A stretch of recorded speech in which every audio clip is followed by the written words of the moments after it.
When I close my eyes, I can almost see it. When I take a breath, you fill up my lungs. And if my mind worked backwards just for a minute, I'd hold on to you before the memory's gone. I remember you, you lift my spirit. With you high is all I'm feeling. Remember how we felt alive. I remember you, you make me stronger. Can't go without it much longer. Remember, remember, I remember you, you lift my spirit. With you high is all I'm feeling. Remember how we felt alive. I remember you, you make me stronger. Can't go without it much longer. Remember, remember.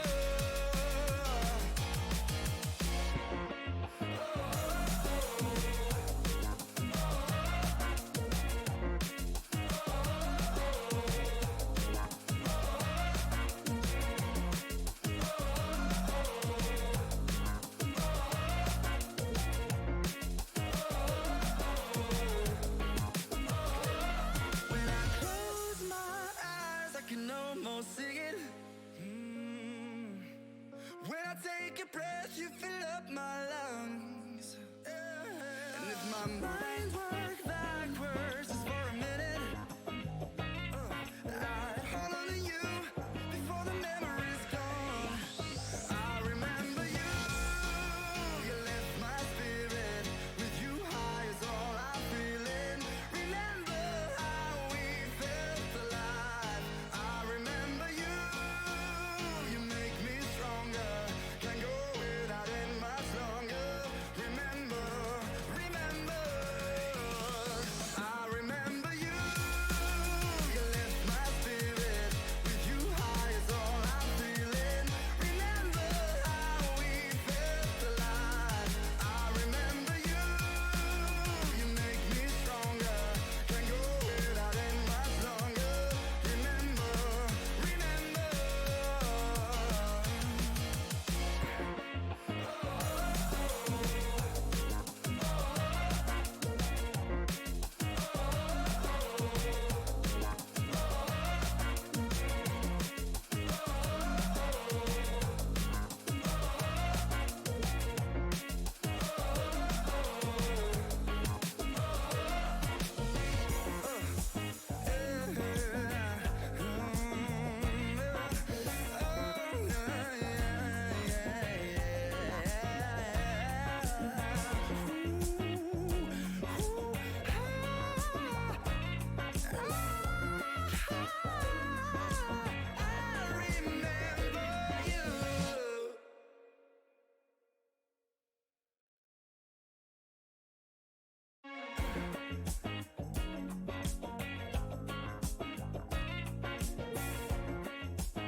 When I close my eyes, I can almost see it.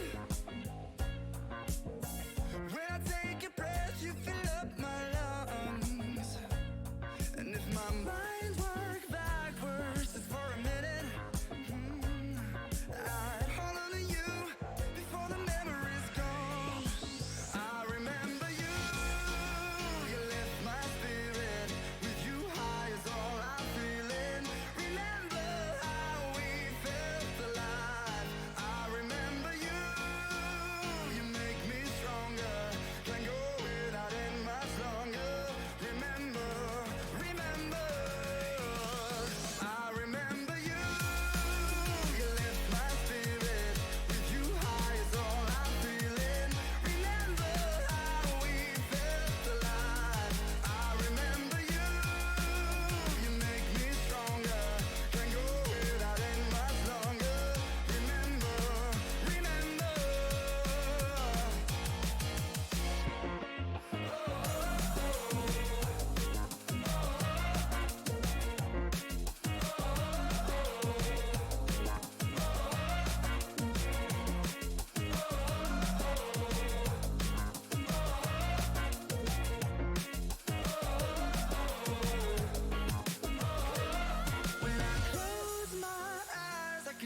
When I close my eyes, I can almost see it.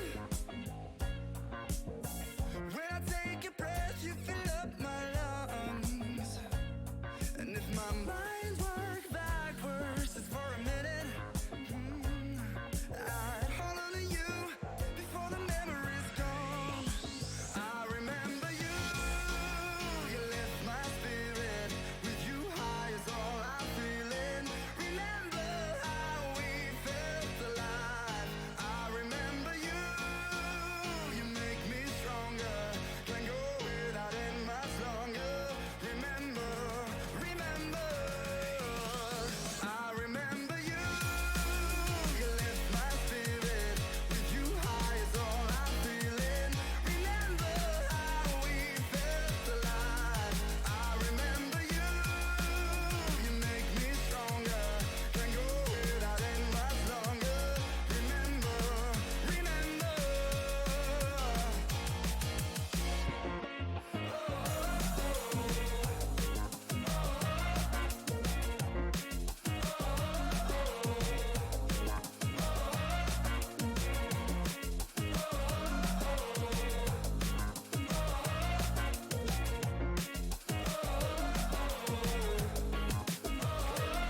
When I close my eyes, I can almost see it. When I take a breath, you fill up my lungs. And if my mind worked backwards just for a minute.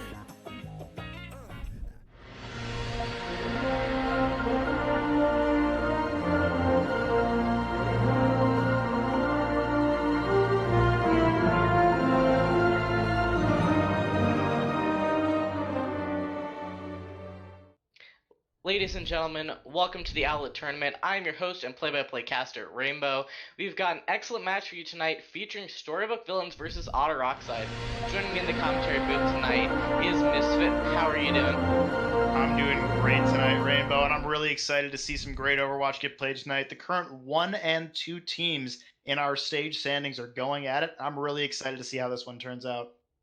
Yeah, and not to mention there's been a rivalry going on between these teams kind of throughout the season, but so far, Storybook Villains has been coming out on top in those matchups, winning the 3 times they've played against each other, and it wasn't super close. These games have not been map 5s, but over the past 2 stages, Otter Oxide has been slowly climbing their way up in the standings to now be one of the top 2 teams. So I'm expecting this one's going to be a bit more interesting.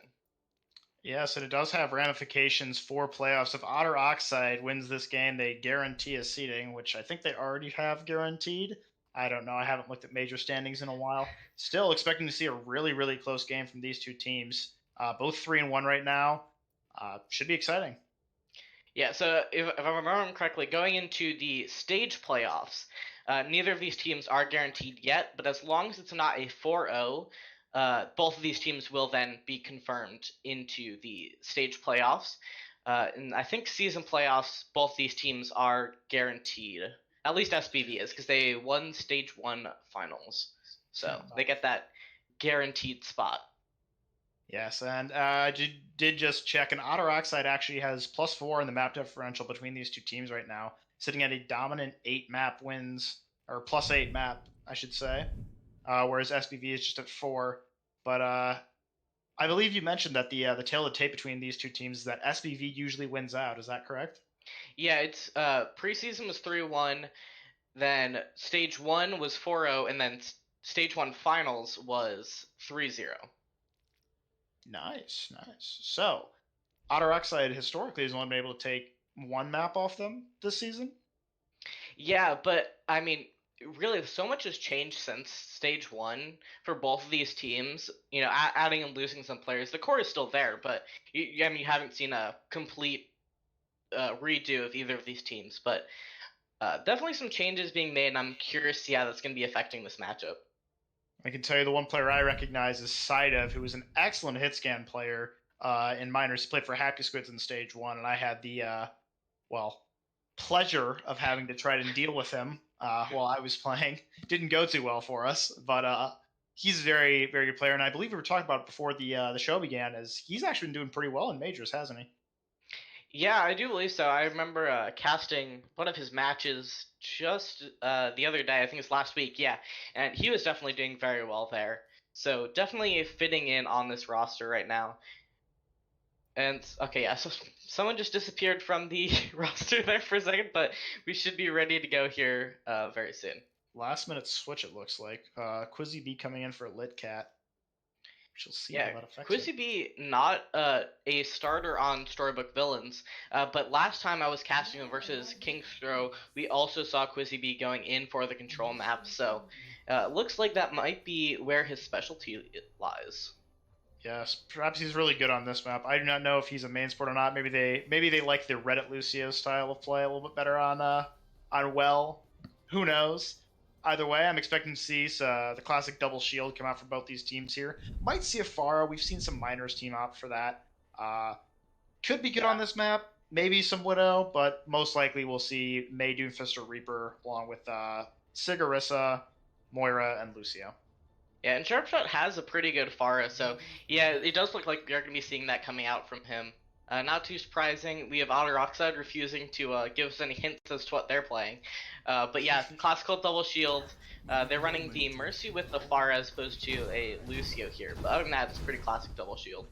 Yeah, I agree. And we typically do not see a Pharah paired with the Reaper here, but I do remember Happy Squids doing that in minors, and it actually worked out really well for them. The Pharah can provide a lot of pressure and a lot of distraction for the Reaper to go on some flanks and get some key picks. So we'll have to see if SPV can run it that way and really maximize that value against this classic double shield comp. Yeah, definitely, sticking to basics there with that nice Doomfist Reaper, not opting for the Pharah. Both teams are kind of taking different approaches to the point here. I'm not exactly sure why Otter Oxide just kind of chilling in that room there. Sia went to switch to Widow, try to counter this Pharah. I like that swap. Yeah, he does have a very good Widow from what I recall, but yeah, starting off we do see Viper taking out Kusagari, which is a huge pick and is not very good for historic villains, but they come back and are able to get both of the tanks down for Otter Oxide. But historic villains looks like it's going to be losing just too much here, and Otter Oxide's going to be winning this out. But the fight is still going on. But yeah, it looks like we are going to be seeing historic villains kind of having to pull out here soon enough.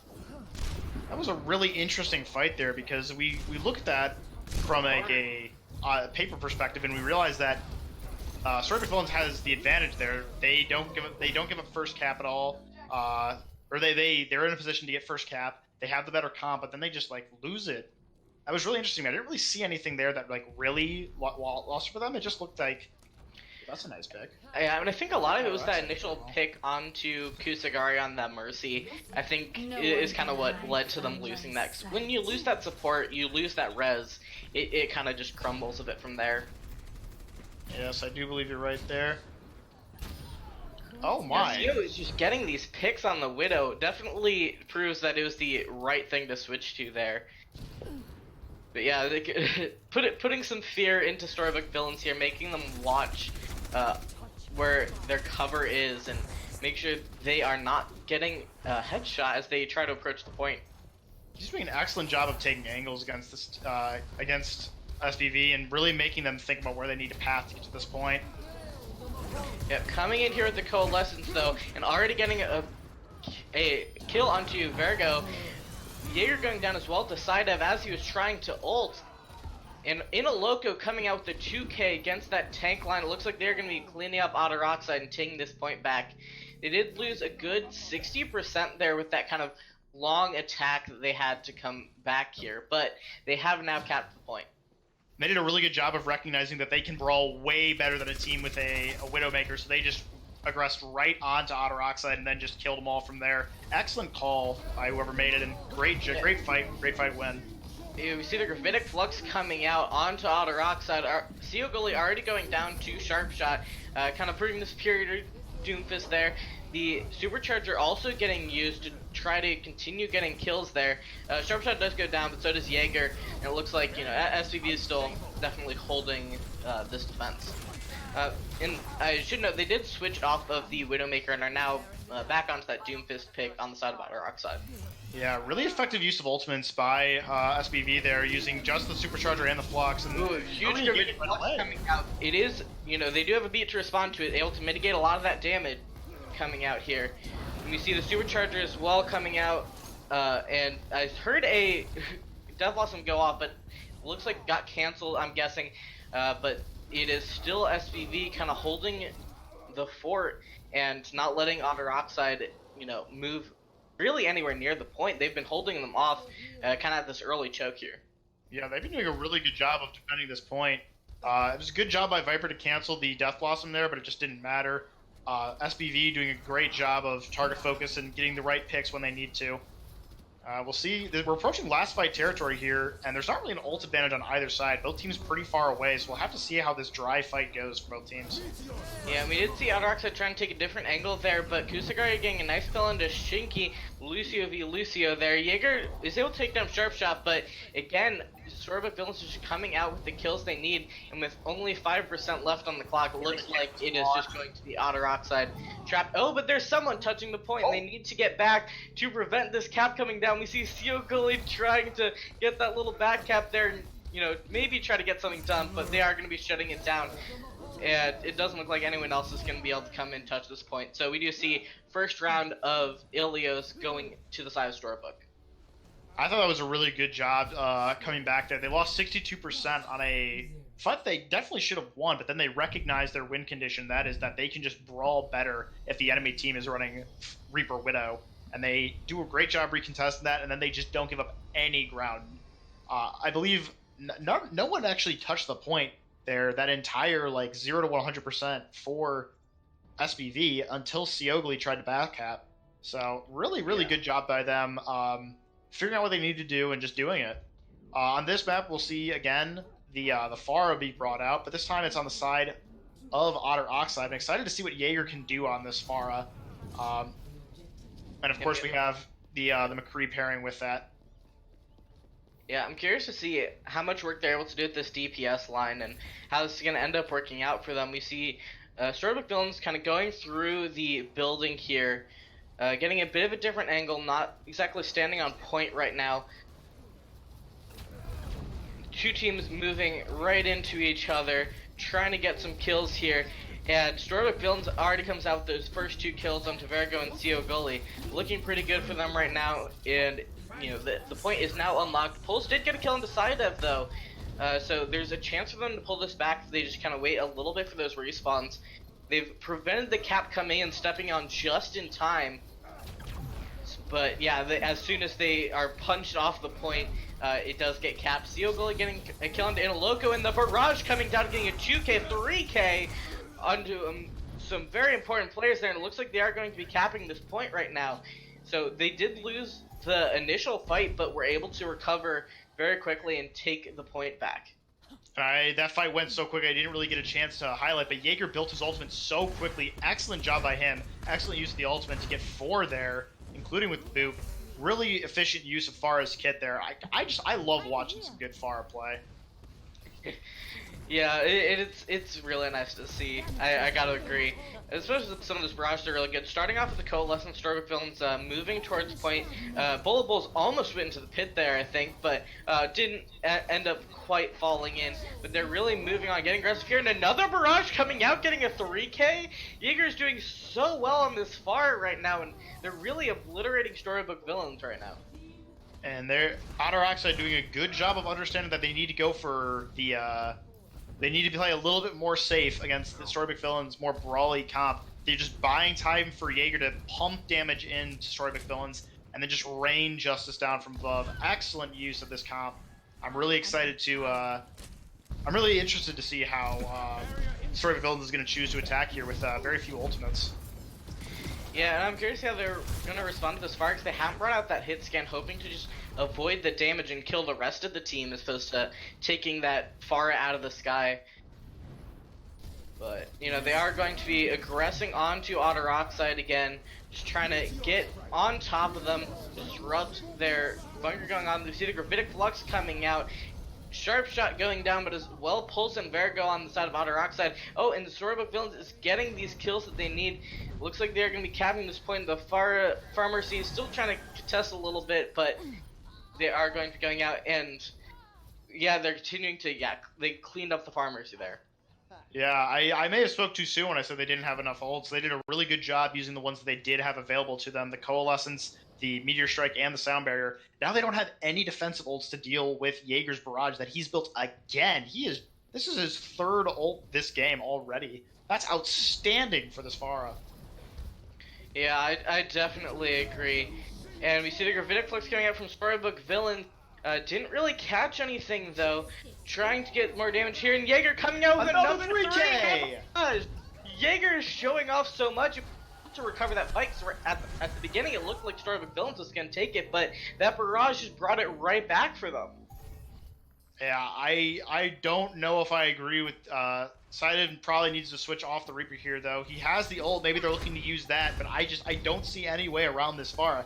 But based on what I've seen so far, he's gonna have another ult this fight.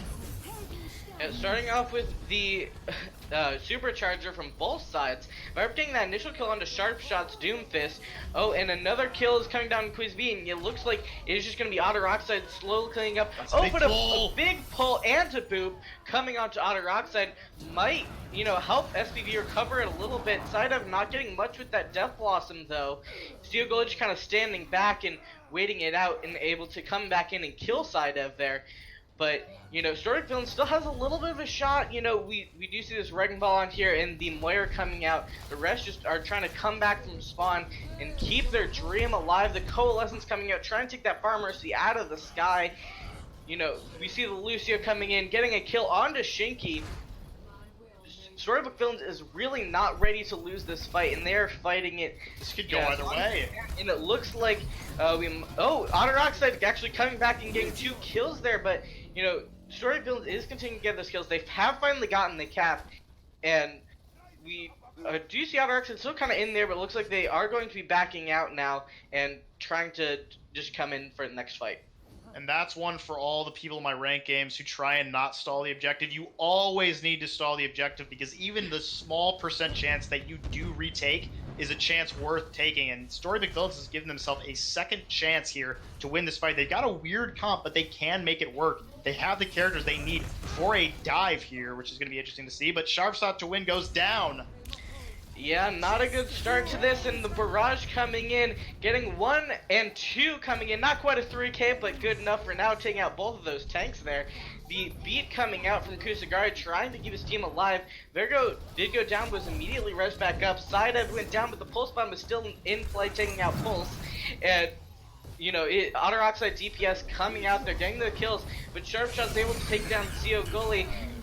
But ends up getting taken down by Viper there. The Coalescence coming out from Vergo along with the Valk from Shinky, just trying to keep those heals going. But Shinky does end up falling there. Yeah, the point still has not been switched. Both Bulls going down there to that Coalescence. So the Coalescence coming out from Quizzy B now, trying to continue to keep this going. Pulse getting a pull on the side of, and a boop going on the Viper. This is just going so back and forth. Such an amazing overtime fight from both these teams. Gully getting killed, and a Loco and a pull coming out from Pulse takes Quizzy B down, but then a boop coming from Kusagari onto Vergo. This is such a wild overtime fight we have going. And we see the Death Blossom coming out. It'll take down Sharp Shot, and it is going to be going to Otter Oxide. That's the type of overtime fight you love to see, and all those boops coming out. This is why we love Well, ladies and gentlemen. This is why Well is great. I disagree. That's why Well sucks. But I love boops. So I'm a Lucio one trick. I have to love boops. Fair enough. I'm a Somber one trick. I like the noise of boop. Yeah, I might be in the Kusagari fan club now. Those were some clutch boops. Not quite enough to turn it around for his team there. But now we're 1-1 approaching Lighthouse. It looks like we're going to be seeing a May Reaper come out from SBV, and we're also going to see the Pharah that Jaeger was dominating on last round. Good Mays can typically deal with Pharahs, but I don't know. Jaeger's been building his ults pretty quickly, so I'd be shocked to see if this comp could actually deal with it. We'll see, though, as both teams approach the point here. Yeah, I'm definitely curious to see how this is going to be going. Some interesting DPS, and I'm curious which side is going to be coming out on top, but we already see the Far raining in damage, but we do see StoryBook villain setting up on point first. The Reaper coming in, trying to take someone out, not quite doing it, but the team that was able to be split off there, and they're able to take Quizzy B down off of that. And Jaeger already nearing that barrage, but Pulse taking down Bull, but Pulse also going down there, in a Loco dropping as well, and it looks like they won't need any sort of ult in this fight. Jaeger is doing enough damage without it, along with Viper on the Sigma. Dude, I would take Jaeger over Ding in a 1v1, don't at me. This is insane. He's got this ult already, and it looked like StoryBook Village was actually going to win that fight initially, but Jaeger pumping in damage from the side as his team takes the full frontal fight. And that's kind of what you want to see your Pharah do, is play those off angles, get that ult, and just rain down fire on the enemy team. Yeah, StoryBook Villain just trying to zoom in onto point, but Bull's going down to see a goalie, and we see the barrage coming in back, able to take out in a Loco, and able to just put in all that extra damage, and StoryBook Villain's got wiped very quickly there. This has been a great adjustment. They realized that their typical Reaper and Doomfist comp was not working on Ruins, and now they're going over to this Pharah, and StoryBook Village just doesn't have an answer for it right now. They've been trying to run into him with the double shield for so long. I want to see Sidev try to switch onto a hitscan character to try to deal with this Pharah, because I really don't think they can win the fight quick enough to neutralize the Pharah here. You see Coalescence is coming out from both sides, along with the Gravitic Flux coming out from Otter. Oxide able to take out Kusagari, able to take out a Logo as well. And again, they're just wiping. Pulse was taken down, but it's not going to be enough here. And it's another wipe onto StoryBook Villains. And I'm honestly, in some aspects, wondering where the Pharah was in the first round. But you know, they're doing very well, and it's really everyone doing well. It's not just Jaeger, however much we're putting emphasis on him, but everyone is doing very well on Otter Oxide right now. I agree. They do have some fight-winning ultimates on the side of... With a huge boop coming out, Jaeger taking out Sharpshot and Sidev, then a pull coming out to take out Quizzy B. Oh, that was a massacre. Kusagari also going down to that pull there. There are a lot of bodies lining the shores of Ilios right now, and that is, fight-winning ultimates don't matter if you're not on the map anymore. And it doesn't look like StoryBook Villains can recontest here unless this Doomfist gets there. Not gonna happen. Yeah, so we do see Otter Oxide really coming back there on that point. And they had a rough start where they decided to not play what was apparently an amazing Pharah, but you know, how was that not play of the game, dude? Come on, I don't know. I don't know, dude. I mean, this was a very quick team wipe, but yeah, all the 3 games coming out from Jaeger, that was a bit stolen. I gotta say. I hate Moira so much, dude. Like, I'm so, like, that was good. That was good old. Okay, let's that was good old. That was good old. But he had 3 Ks. Yeah. That's not fair. Okay, I'm sorry. It really isn't. It really isn't. But but yeah, no. So maybe Otter Oxide is just trying to let SPV take something. Maybe Otter Oxide's just like, we're gonna get the 4-0. We want to give them 1 round on Ilios. Try to get their hopes up.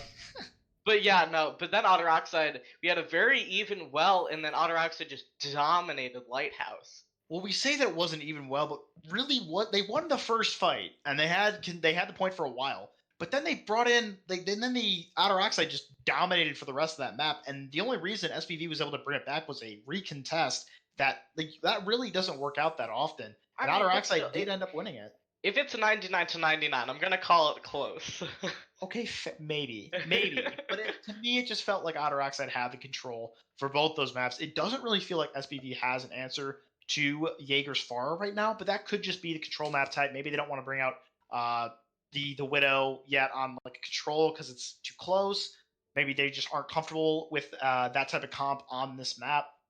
Once you get into maps with longer sight lines and just generally more counterplay for Pharah due to the map, I would expect to see Sidev go on to a McCree, maybe a Widow. I've seen his Widow; it's kind of clean, and I'm excited to see how they adjust to the Otter Oxide squad that just absolutely bodied them on Lighthouse there.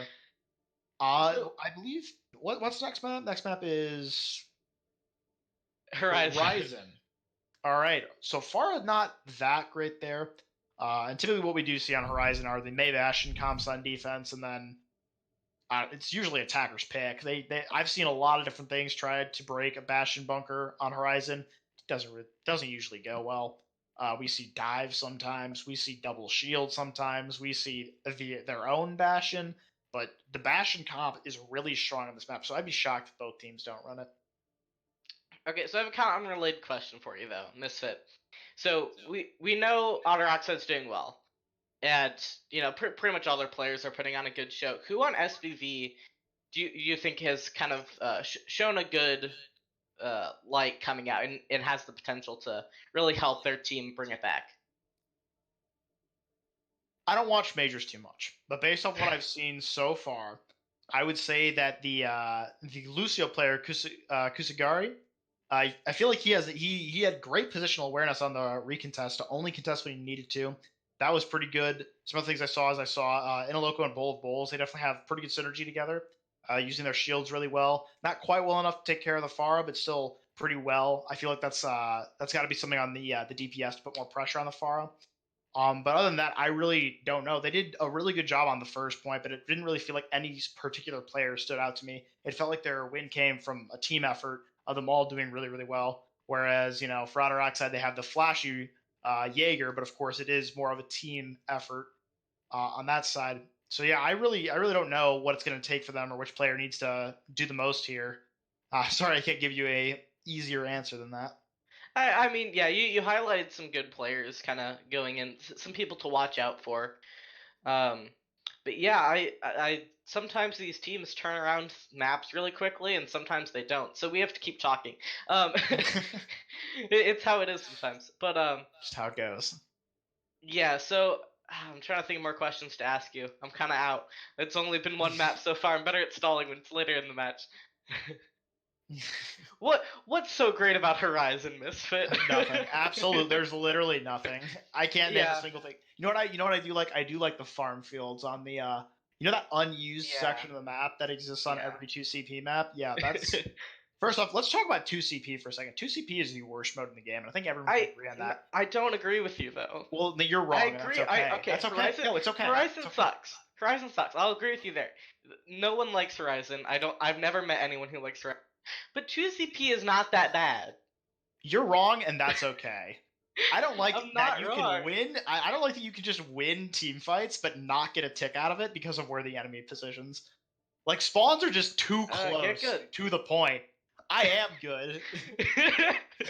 I mean, yeah, I know you what you're are talking about. higher SR than, so I guess. Yeah, know your place. So mean. You're only like 300 SR above me. Just or you don't have. No, but again, I'm not that big of a fan of 2CP just because of all the cheese you can run on it, especially on Horizon. True, First yeah. point, we are going to see the May Bastion here. May Bastion is just so awful to play into because it's like you go from this angle, you get walled. You go from this angle, you just get shredded. You go from this angle, too bad you didn't path well enough, and you just lose the fight. Like it's just not enjoyable. Yeah, May Bastion's not fun. I agree. May Bastion's lame. Like some Bastion comps, it's not too depressing to play into, but May Bastion is very depressing. Yeah, especially now that Sigma exists for the second shield on a comp like that. Like it was yeah. I haven't was played too awful much with Double before. Shield. Oh well, you're a lucky one. I mean, before it was like bad I got out. because yeah, you got out just in time. But before it was bad because you had like Roadhog, so it's like you have the May, the Bastion, and the Roadhog that you all have to worry about, or else you'll die to one of their annoying abilities. But now with like Sigma, it's just even more tilting because it's like you can't even get him because it's just they're shielding everywhere, and it's so frustrating. And then you have Baptiste now. You just eye field him if you get him low, which is it's so tilting. So it's just So, like I do see something coming out from chat though. Is apparently there is one person who likes Horizon Colony. again, you're wrong, and that's okay.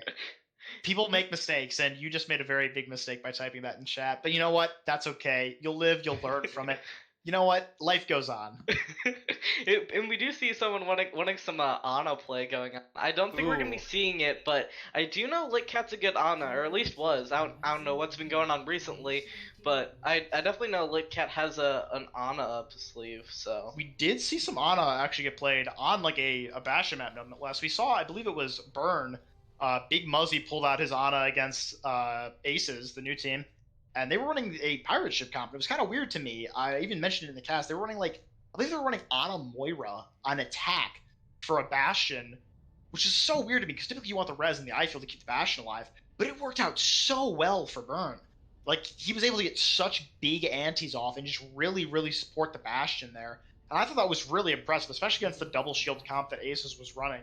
And yes, we will see a defense of Mei and Bastion come out from SBV, but it looks like they have a Lucio instead of a Mercy. I lied. That is a Mercy. I was baited. Yeah, we do that Mercy Baptiste. No Ana. Sorry, Cam. No Ana for you today. At least not right now. We might be seeing Otter Oxide pull it out. I don't know their sports well. Shinky also has good Ana. There was a lot of good Ana players I knew, but alas. But yeah, Ana's not super big right now, not super hot. We do see it occasionally though. Some major teams pulled it out, but we'll be having to see how this non-Ana comp goes with the Baptiste Mercy. We need to start talking about things that aren't relevant. Yeah, I'm liking the Sombra I'm seeing here from Seogli. I think Sombra's a really underrated character right now. She's very niche, but when you use her in those niche circumstances, she's really strong. So I'd like to see if Seo can help his team really take care of this Bastion comp here. Yeah, and I do believe he does have a pretty good Sombra, but they're changing their positioning. It's going to make him kind of useless. I mean, it's hard to get work done in the position they're in. So, but with the boot that looked like it came down onto onto StoryBook villains there, they have someone to move into on the point right now, and the hat came off onto the Sigma, and they're able to take down Inaloco. But Jaeger did go down to Litcat. They're losing one of their DPS players, and Inaloco gets res back up, with StoryBook villains able to kind of protect that there and get their off tank back and running, and it looks like they're able to kind of beat off this attack coming out from Otter Oxide right now, and they're just kind of pulling back a little bit. Something I would like to see Seo do there is pressure the Bastion on the high ground once both tanks drop, because there was no shield. He could have just farmed ultimate off them. And speaking of ultimates, we do have some really big ones coming up for SBV here. They have the Bastion ult, and they're going to have the windows here soon too. Yeah, Sharpshot going down. I don't think that res is going to be back up yet, so it is 5v6 right now, but Sidev coming out with the tank ult is able to take out Virgo and Viper, able to kind of help even things back up. The tick almost came through, but oh, and it does come through. With Inaloco going down, they're able to continue kind of killing these Otter Oxide players, but they need to get it down to contest this point, and we do see the Bastion drop there, and they're able to clear off Otter Oxide. Alright, let's talk ultimates.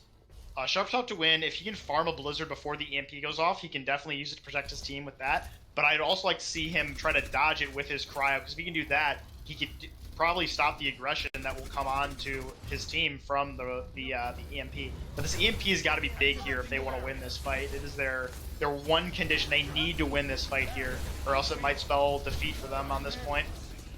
And they did charge that EMP up real quick, so they do have a chance to get a second one if they end attack. But we will kind of have to see how this ends up panning out. Otter Oxide already touching point. The Mei dropping down to help contest there. Both able to take down Pulse. The EMP coming out is able to get 3 players off of StoryBook villains there, but not really able to grab any kills as Kusagari punches Jaeger to death off that Mercy. Always love to see that. And Otter Oxide's kind of forced to retreat once again. And Sharpshot to win did exactly what I wanted to see him do there. Great use. He just used his cryo to get out of the EMP, and he just blizzarded and completely negated the effect of the EMP.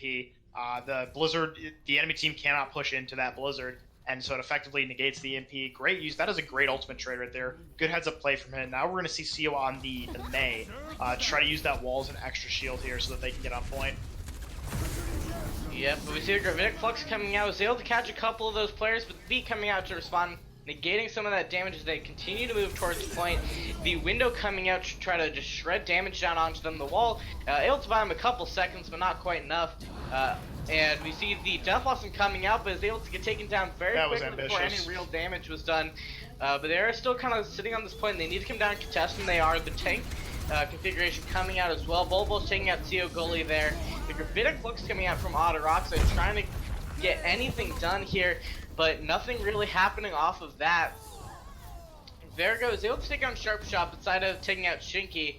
But yeah, it's looking very good for StoryBook villains here as they get that res onto Sharp Shot, but Otter Oxide's not giving up yet. Supercharger coming out, the wall to kind of, you know, block off some of that damage trying to come in there.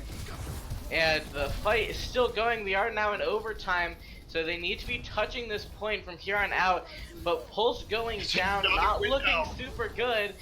Yeah, the window as well coming out again. Viper going down, Shinky going down.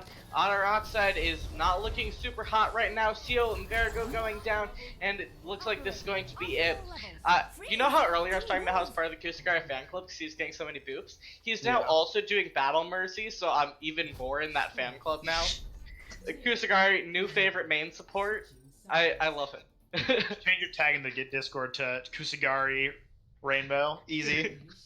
No, I wanted to highlight there's just like that's why the Mei Bastion is so hard to run into, is because if you run into a Mei Bastion that uses all their cooldowns that effectively and just gets like that much value out of all of the abilities, the eye field, the sentry or turret mode, excuse me, the Mei just existing, that it's so hard to push into that. And I liked the things that Otter Oxide tried, but they put too much faith in that EMP, and when the EMP didn't pan out, it was just that was it for them because they had no other ultimates to win. They needed a bigger EMP than that, so they now need to fuller hold, as coined by the Overwatch League casters, SBV on this if they want to win, and they are not actually going to be running a Bastion of their own. It doesn't look like they will be running the Mei Reaper.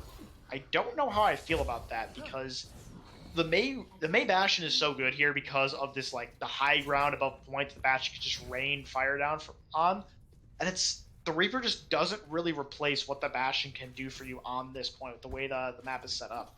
So it's gonna have to be a really good Mei Reaper, but I think Otter Oxide just feels like they can just do better in the brawl than SBV can.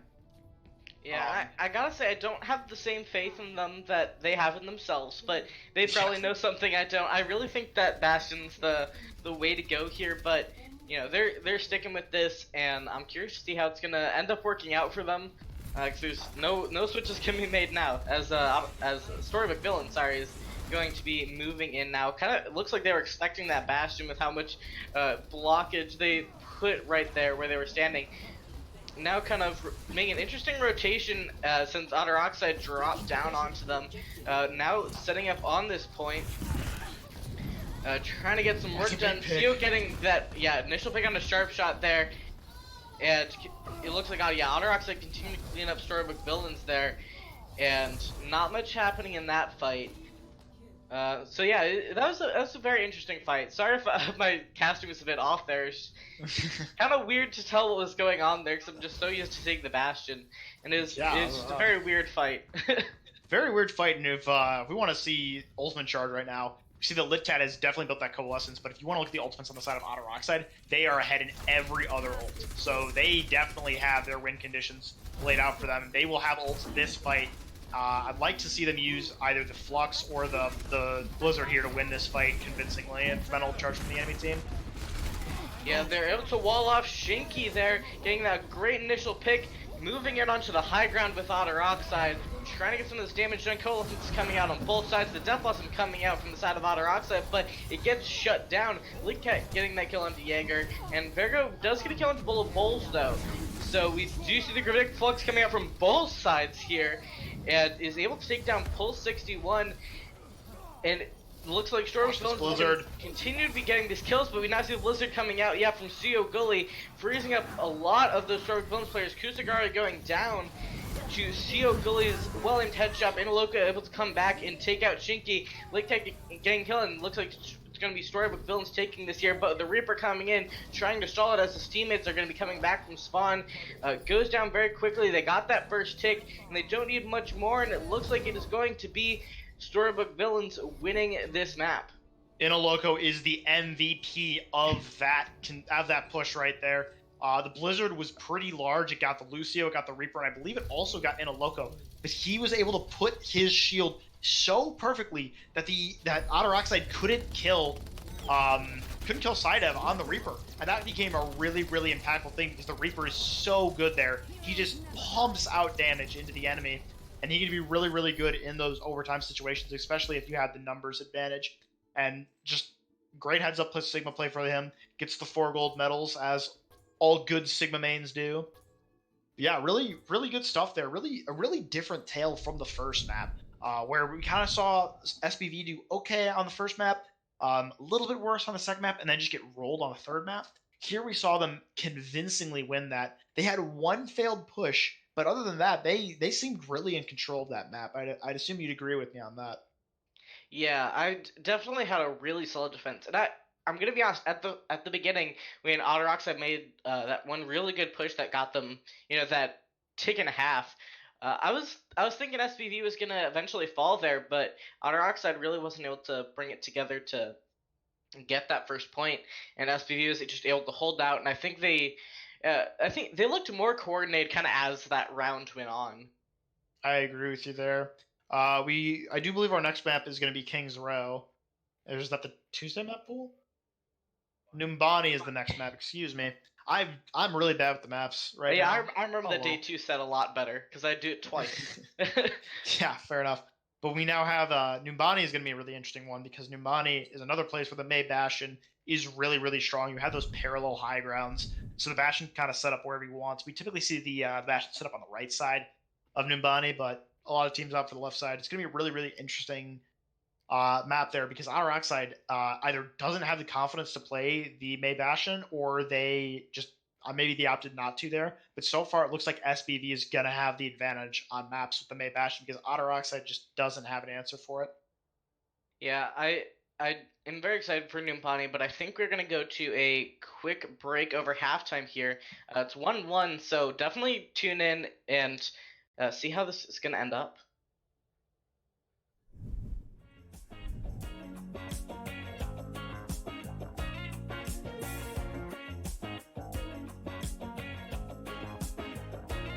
When I close my eyes, I can almost see it. When I take a breath, you fill up my lungs. And if my mind works backwards just for a minute, I hold on to you before the memory's gone. I remember you, you lift my spirit. With you high is all I'm feeling. Remember how we felt alive. I remember you, you make me stronger. Can't go without it much longer.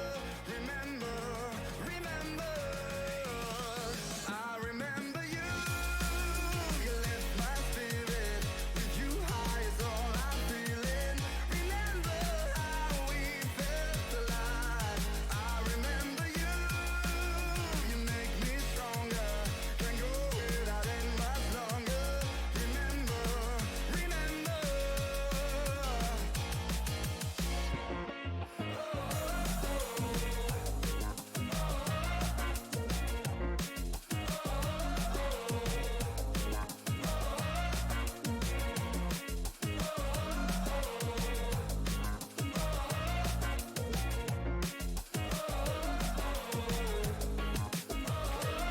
When I close my eyes, I can almost see it.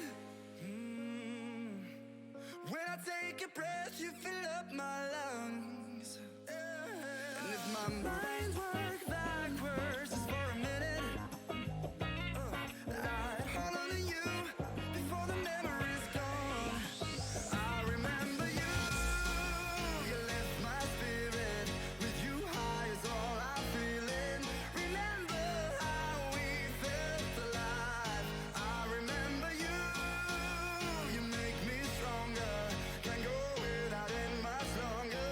Remember, remember.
When I close my eyes, I can almost see it.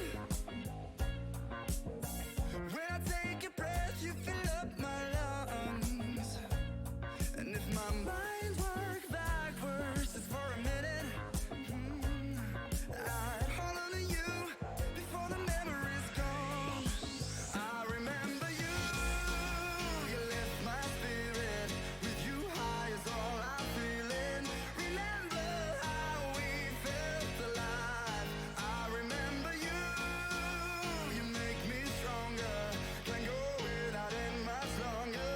Remember, remember, I remember you, you lift my spirit. With you high is all I'm feeling. Remember how we felt alive. I remember you, you make me stronger. Can't go without it much longer. Remember, remember.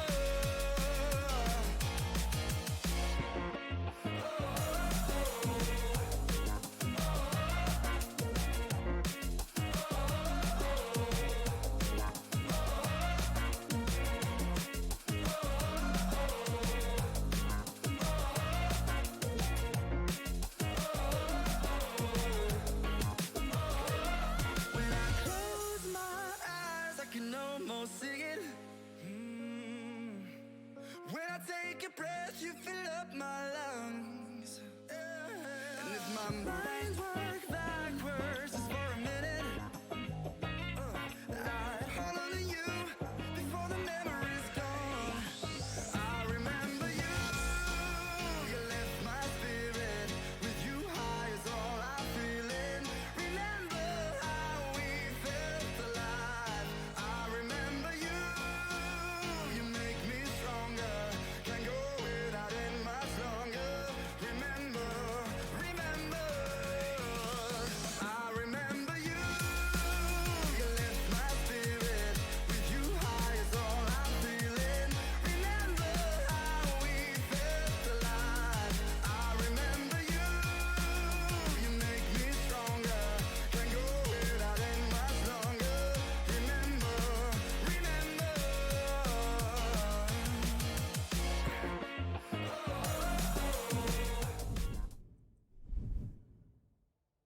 Welcome back. It is Otter Oxide versus Storybook Villains. It is currently 1-1 right now.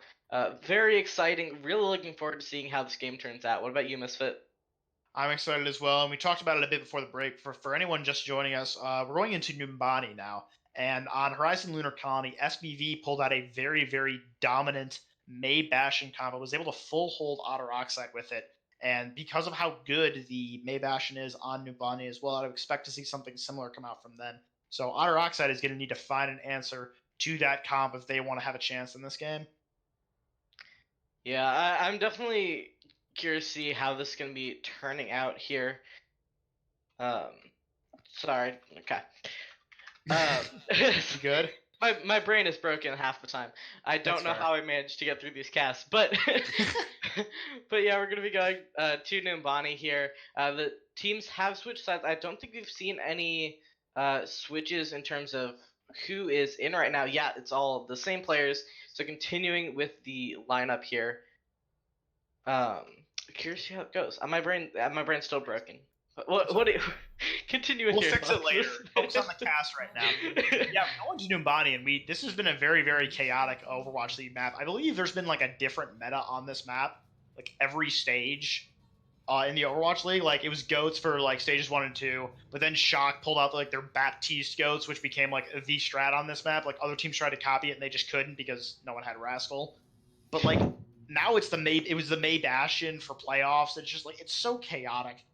And I don't know, this is one of the few hybrid maps that I think people don't really like that much, and that's because of how easy it is to full hold this first point. The other 2 points are pretty Yeah. doable, but this first point with the amount of high ground that you have as the defenders, it makes it so hard to aggress as an attacker because there's like nowhere you can go where you're not exposed to like say a May Bastion composition. And now we'll see the May Bastion composition that we didn't see on Horizon come out from Otter Oxide here. CO on the May, Jaeger on the Bastion, and we'll see if they can run it as well as SBV was. Yeah, and we see SBV running the the May Bastion on the attack, which I have seen before. They played this against King's Throw, it was, and they ended up winning that initial fight. I do think it was a very weird fight, and they kind of won it through some weird things happening, but they did win that first initial fight, so we could see this going well for them. So we'll kind of have to see how Otter Oxide is able to respond to it. Yeah. Boys and girls at home, you're about to see some peak Overwatch gameplay. Both these Bastions are going to set up at high ground and then just hold M1. Just take their hands off the keyboard, just hold M1. It's peak Overwatch gameplay. Time to shoot some shields. Let's go. Yay! Yep, look, they're getting ready to set up there. The Maywall going down, so they have time to drop anchor. But the Maywall coming up to lift up that Bastion is a good way to kind of put some extra damage in there. But using that immortality, keeping everyone alive so they have time for the shields to come back up. The Maywall going down, and yep, this is Overwatch. We just see a constant rotation of immortality field, shields, and Maywall. Riveting gameplay! Woo! SVV kind of sitting back, recovering all of their cooldowns, and heading back into it again, trying to win the shield battle this time around. And Over to get the window going first. with the window is going to give them a huge advantage as they pour damage into Otter Oxide and are able to take down Jaeger. And Pulse going down as well. Jaeger does get res back up, but losing that main take, you now have no chance of really winning that shield battle. And CO going down as well. You lose the Maywall, and it's looking like it's going to be all SVV right now. They just need to start capping this point, going down, getting that first tick. You should still have a number of Otter Oxide players up, as I say that Jaeger goes down, though, of course. They can't contest the Bastion, though. Yeah, They just need to die and get out. Yeah, they just couldn't leave that hallway, and it was just SVV, really having control over that whole area. I'm going to be honest with you, that is a really, really poor decision for Otter Oxide to stay on that as long as they did. As soon as they lost that fight, they needed to die, because now both their supports have been split spawned, and they will not be able to hold any sort of ground on this Bastion composition. It looks like SBV knows that they're pushing up a little bit here, but it actually looks like they're going to stay on the Bastion here. They got some ults for them. I would expect to see them window the Bastion for Otter Oxide once the payload gets to the appropriate distance. Sharp Shots to Win is sitting on his Blizzard, though, so it's possible they could use that for the fight win, and it's also possible that Inaloco could use his ultimate to lift the Bastion up and get some kills that way. Yeah, and I gotta say, I don't think I've ever seen a Bastion comp here, but using the wall to lift up the Bastion works out tremendously, and they're able to take it down. They do get the res out, but you've negated a lot of the time that window is active. Sidev coming and getting 2 kills onto the tank line for Otter Oxide, the tank configuration coming out, but it is no use as Sidev is just shredding and taking out all of Otter Oxide, and I imagine they'll be switching out that Bastion now.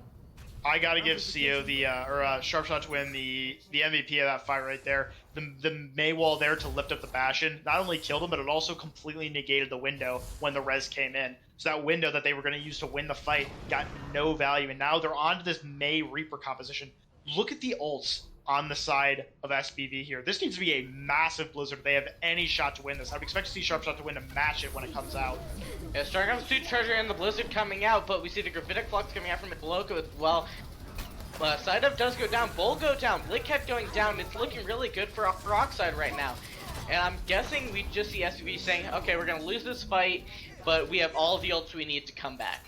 I would agree with you there. Not only do they have the Bastion ult to get back onto the payload, they also have the Blizzard, they have the window for when they get back on there, they have the Supercharger. They have so many ults here that they can use to engage and then win this fight. And all that they have on the side of Otter Oxide is this Gravitic Flux, and so many members of SBV can just get out of it if it comes out. So I don't really see a chance here. Someone needs to make a big play for Otter Oxide if they want to win this fight. Yeah, the Gravitic Flux does get used first over on the side of Otter Oxide, and we see the Blizzard coming out, a window coming out, and along with the Supercharger going down, Shinky has spawned on the side of Otter. Vergo going down as well, so no supports left, and that's going to be them kind of continuing to kill the rest of that team. Inaloco did go down, but was immediately rezzed. Yeah, and I don't really see any way they can recontest here. Sidev is going to have that tank configuration, and there are no good ultimates other than the Coalescence here for Otter Oxide, so this could be a complete cap here. Yeah, coming in, trying to get aggressive. Shinky going down along with Pulse. Sidev just kind of raining in all this damage. Ting and Jaeger Viper going down as well. there's only the May and I think someone else there, but it is going to be them capping that with 3 minutes 18 seconds on the clock. A really good time bank, especially considering that this is, as you discussed, holdable on point A. So it's looking really good for StoryBook Villains right now. Otter Oxide cannot find the answer to this composition. They weren't able to find an answer to it on Horizon. They're not able to find an answer to it here. They need to figure out some way to get around this, because I would expect to see SPV just do it on attack the way, or do it on defense again the way they did on Horizon Lunar Colony. And I don't really see any way that the May Bastion can work for Otter Oxide. When they tried to run it on defense there, they just got outplayed. They didn't use their resources as effectively as SPV. It just doesn't look like they're as well practiced on this composition. So we'll have to see how it works out. We'll see in a second here what comps both teams will be going with. I would expect the May Bash from SPV. Anything else seems like a throw at this point. And yeah, there it is. You talked about practice on the comp, and Brutalone, one of the coaches for SPV, is talking about how much he drilled this map with the team a while back. So they definitely have a lot of practice here, and it's been showing through on their Numbani play, I gotta say. Agreed. They have been doing, even when they lost that one fight there on third, they were able to recontest like perfectly. They used their ults so well. They used just as many as they needed to win the fight, not too many. I really like to see that. So we're going to get a more riveting gameplay for you folks. We're going to have the Bastion set up over here on this high ground, and we're going to have the other Bastion set up on the other high ground, and we're just going to see them hold left click, because that's Overwatch in 2019. We'll see who holds left click harder. Yeah, and so they are running that same attack, but I'm curious to see how it's going to end up going for them, because I don't think I've seen this coming out from Otter Oxide, but they also haven't been streamed, so I don't know what they've been up to really. Now that I think about it, but so we're gonna see if this is going to work out for them the same way it did for SBV. Kind of getting ready to get set up here, and is now shoot the shields time. They didn't use that same May wall to help get set up there, kind of blocking that off as they are able to move in the rest of the team to get properly set up on that Bastion bunker. So they were kind of pushed back very early there. Yeah, it looks like CEO's trying to use this May wall more aggressively than Sharpshot was, and they're going to try to wall the Bastion up this time again. Misses it again, though. Yeah, so no one really dying. It's just a big shield war, along with that nice immortality field to make sure no one dies. Yeah, this is just hold left click the comp right now. I mean, this Burst is over here holding left click, occasionally right click. This Bastion's over here holding right click. Or we left do click, see the window coming up a lot faster for Otter Oxide though, but with Jaeger going down, they do have the Mercy to res it back up, but kind of need to get out of dodge real quick there. But they do have the window coming up, which is, as we saw, the point turner for SVV on their attack. So we could be seeing Otter Oxide taking in this next shootout. You know what I want to see right now? I want to see them. I want to see CO flank. I want to see him try and just like put pressure from another angle, because he's not getting the value out of these May walls. There you see again, he misses the Bastion again. They want to use this May wall to wall up the Bastion. He's got to be hitting these. And if he's not, they should just be using it either as an extra shield, or he should like maybe try to flank, or just like contest point and wall them up, or wall them off so that they don't shoot him, something like that. All I know is I think we need to be seeing Otter Oxide get set up a lot faster here. They've been kind of having some setups, but coming out right now, as I say that, they do get that window down, they're able to pour in all of that damage onto StoryBook Villains, and they don't have the window up yet for on their side. And the May wall coming up, not particularly doing much, kind of able to catch out that May a little bit, but not catching the kill really, and they're kind of forced back into their little hidey hole. And they're losing a fair bit of time off the clock, but we do see them kind of trying to go at it again, but the shield getting instant melted, Jaeger going down. They should have res back up again, so it's going to be res, but it's going to be back to just shoot shield, and they no longer have that window. It is almost back up though, but look at the ult over on the side of StoryBook Villains. Even if Otter Oxide is able to kind of get that initial good start, which they aren't, it's not looking too good. Yeah, we see the window coming out from StoryBook Villains. They just let side of shred the entirety of Otter Oxide. Otter Oxide is just back to the drawing board. It's all right though. I do like the switches that are coming out right now. They're gonna opt for the May Reaper. I'd like to see Shinky switch onto the Lucio for more speed, but I think they're gonna try to just go directly at them. They have this Blizzard, but Sharpshot has his too, and they also have the Supercharger, the tank configuration, and the Valk. So this is going to have to be an outstanding push from Otter Oxide if they want to keep their chances alive here on this map. Yeah, for sure. Trying to go just under where StoryBook Villains is. They don't have the sightlines they need. Supercharge came out. They do have that tick, but the Blizzard gonna be getting dropped down. Along with that tank configuration, all of these ults getting dropped, and it's going well so far with getting 3k onto Otter Oxide, 4k coming down, and Loco does drop, but I don't think it's gonna be enough as it's also getting rezzed, and yeah, this is not looking good for Otter Oxide right now. I would have liked to see CO ult just a little bit sooner there. The slow effect coming in really clutch there, because even though they weren't completely frozen, Saida was able to still kill them. If the ult had come out sooner from Seoguli, then they would have been able to freeze them before that had even happened, and they might have been able to win the fight. Yeah, they were able to touch, and the Gravitic Flux coming out, and, you know, but SPV is still getting those kills, and Otter Oxide is really just not able to stand up to them right now. Yeah, no, but Otter Oxide's still kind of standing a little bit right now, trying to keep the dream alive, but it's not looking good as we only really see the Lucio there, and it looks like no one else is going to be able to touch. He just got absolutely throttled by that halt there at the end. Not the way you want to go out. But yeah, so again, we see SPV on that May comp, and like you mentioned, Brutalo must have been drilling them pretty hard because they just dominated again. Sided with another play of the game. We have I think it comes down to we're seeing Sharpshot get a lot more value out of that May than CO is. Yeah, I do have to agree with you. Sharpshot is looking like he's practiced a lot of hours on that May. And one other thing I think happened there is Otter Oxide wasn't looking very good on that attack Bastion comp, and so I don't know if they've really practiced that or if they kind of pulled that out and said, well, it worked for SPV, maybe it can work for us.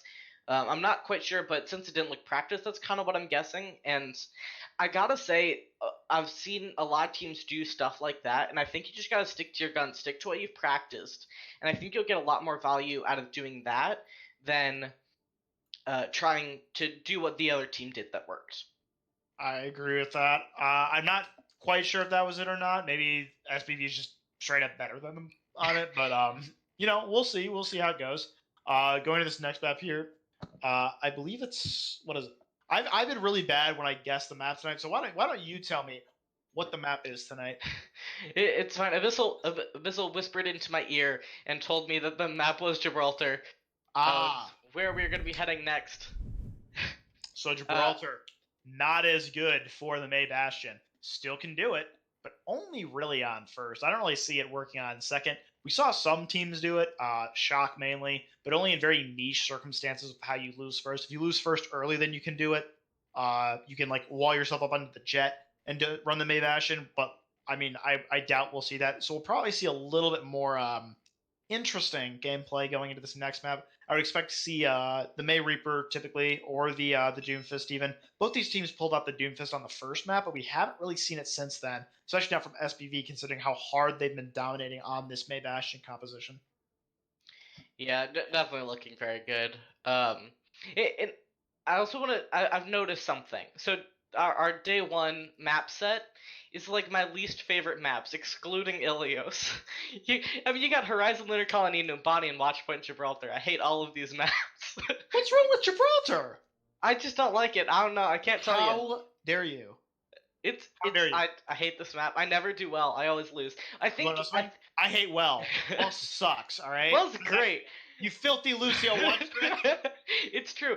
Part of the reason I think I hate Watchpoint Gibraltar is back in the day on one of my teams, I was forced to play Ana here, and I'm absolutely terrible at Ana. So I think that's where some of the anger comes from. It just bottled up after years of playing Ana. I don't want to play Ana anymore, Dad. Basically, I really don't like Ana. No more. I want to be a Lucio man, Dad. I'm gonna be someone. It's true though. It's true though. That really is how I am, Lucio. I'll play a Mercy. I hate Ana. I'm sorry. All Ana one tricks. I hate your hero. That's disrespectful. Ana's one of the best heroes in the game. But right now, I'm just imagining like a musical about an Overwatch player who's like forced into like brick jail or May jail or something like that, right? And all they want to do is just play their character. It's a musical about them finding themselves in that role and like being the best edgy the world's ever seen or something like that. I don't know. I feel like we could make a lot of that. Oh, that would Anyone be in chat, entertaining. any Twitch chatters want to make that with me? I feel like we could get a lot of money off that. I'm not gonna lie.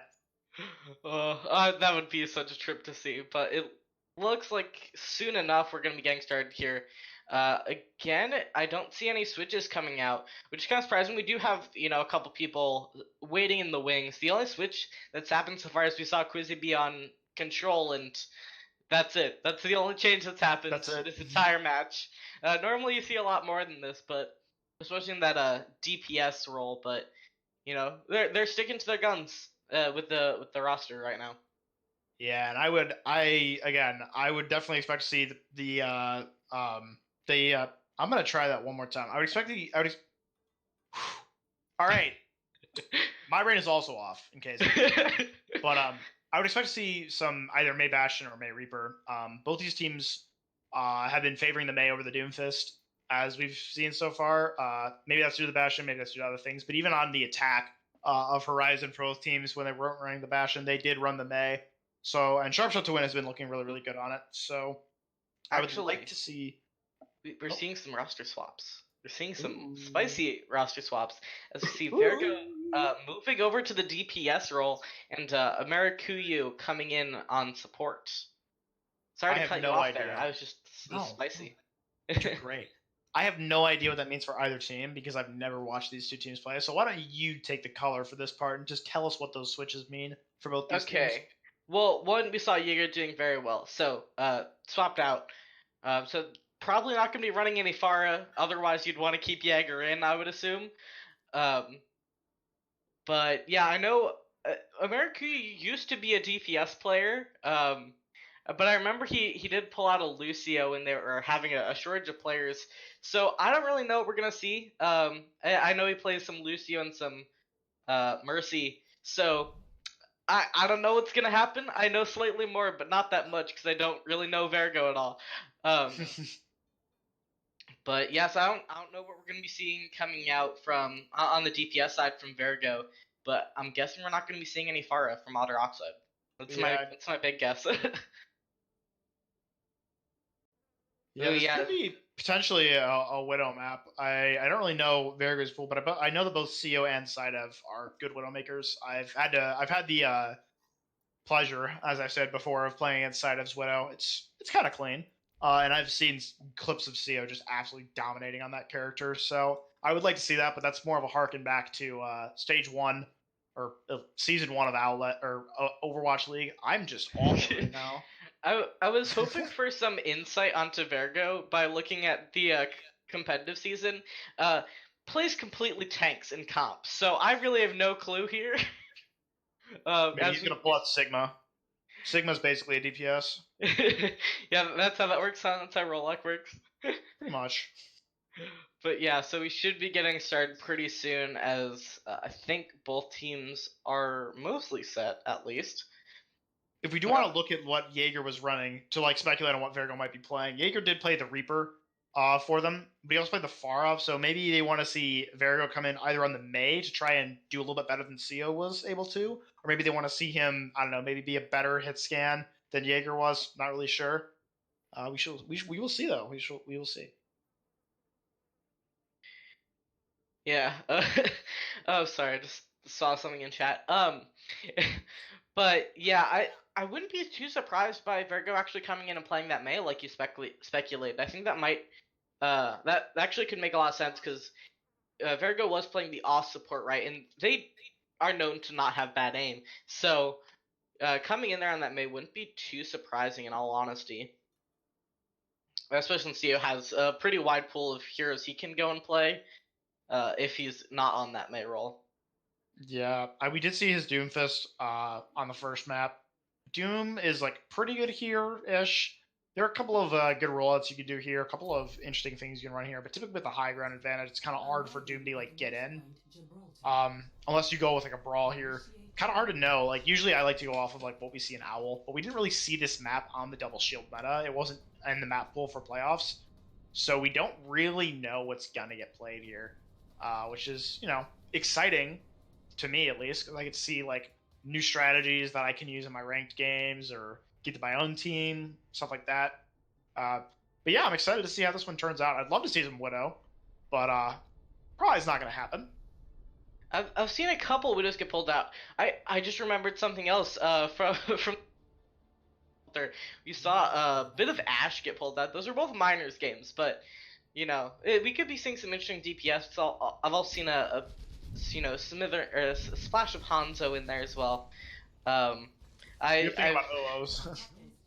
Yeah, yeah, it was the OO's game. It was a lot of fun to watch. But anyway, on to this game though.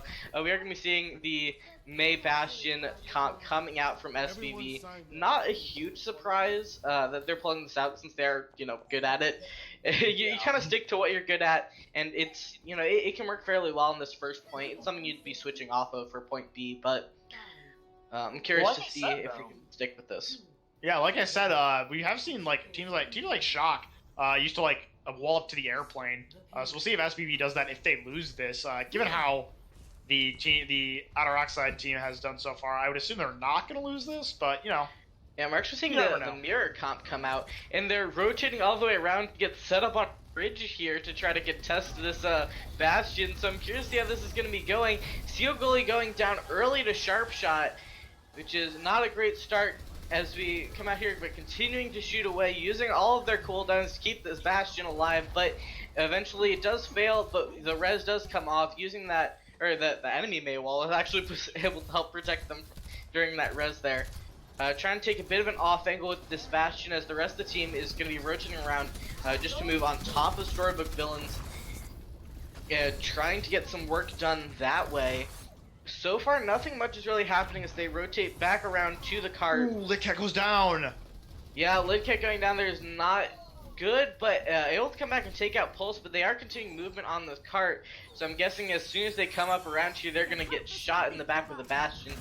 But you only really have that Mei there who has that ice block ability, able to hold them out. Pulse does get res in the back there by Shinky.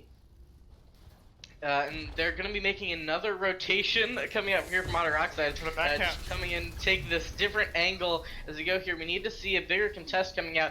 Litcat accidentally fell into the middle of the team. There is able to make it out though. Sidev going down the side of Storybook Villains. Able to get res back up. They need to come in and contest this. I don't want to see another happy squid situation, but we're going to be seeing it. You guys need to contest the cart. It's very important. This is an objective-based game, as you said last time. I remember you screaming into your mic. But, yeah. You need to touch the cart. You do. Yeah. I don't know. It's harder against the Bastion there, though. And they're like, what is happening? They're still fighting this. Like, they're brawling with a Bastion. Yeah, I guess they just really wanted Storybook Villains cleaned up there, because both teams threw out their blizzards, actually. Got more, dude, I don't know what's happening anymore, but Otter Oxide's winning the fight. That's what's happening, you know what? And the payload continues to roll. Yeah, okay, so, kind of curious to see that was interesting. Yeah, the switch is coming through. Looks like Sidev is sticking on this Bastion, though.